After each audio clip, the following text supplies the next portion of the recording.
ஒரு விஷயம் அதுல கோர்ட்ல பெண்டிங் இருக்கு. கோர்ட்ல ஆன உத்தரவுகள் பெண்டிங் இருக்கு. முதலாவதாக ஒரு பின்பற்றப்படுற ஒரு முறைகளை அவர்கள் எப்பவும் மாற்ற வேண்டிய அவசியம் கிடையாது.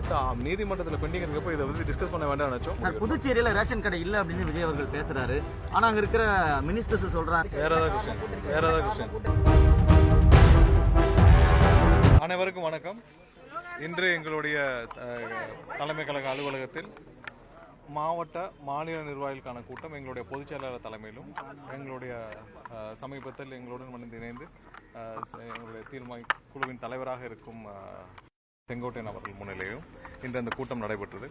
இதில் வந்து மாநில நிர்வாகிகள் மாவட்ட நிர்வாகிகள் அனைவரும் கலந்து கொண்டனர். இதில் தேர்தல் பணி குறித்து அடுத்த 3 மாதங்கள் நடக்க வேண்டிய தேர்தல் பணி குறித்தும் எவ்வாறெல்லாம் நிர்வாகிகள் செயல்பட வேண்டும், என்னென்ன விதத்தில் நம்ம தேர்தலை எதிர்கொள்ள வேண்டும், என்னென்ன சவால்கள் நம் முன்னே இருக்கிறது, அதை எப்படி எதிர்கொள்ள வேண்டும், எந்த அளவிற்கு நமக்கு மக்களின் ஆதரவு இருக்கிறது, பொதுமக்களின் ஆதரவு இருக்கிறது, அதை முடக்க திமுக என்னவெல்லாம் செய்கிறது, அதை எதிர்கொண்டு எப்படி தேர்தலை சந்திக்க வேண்டும் போன்ற அனைத்து குறித்தும் ஆலோசிக்கப்பட்டு தீர்மானங்கள் நிறைவேற்றப்பட்டிருக்குது. அதில் தீர்மானங்கள் குறித்து ஏற்கனவே உங்களுடைய அனைத்து ஊடகங்களுக்கும் அந்த தீர்மானங்கள் அனுப்பப்பட்டிருக்கிறது.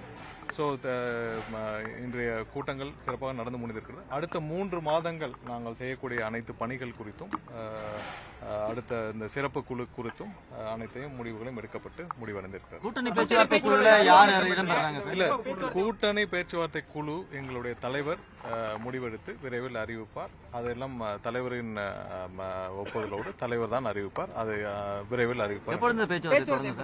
இல்ல, அதுக்கான நாள்கள் இருக்கு. உங்களுக்கு எல்லாருக்கும் தெரியும். ஏன்னா தலைவர் அறிவிப்பார். ஏன்னா தலைவருக்கு தெரியும் எப்போது இதை முடிவெடுக்க வேண்டும் என்று.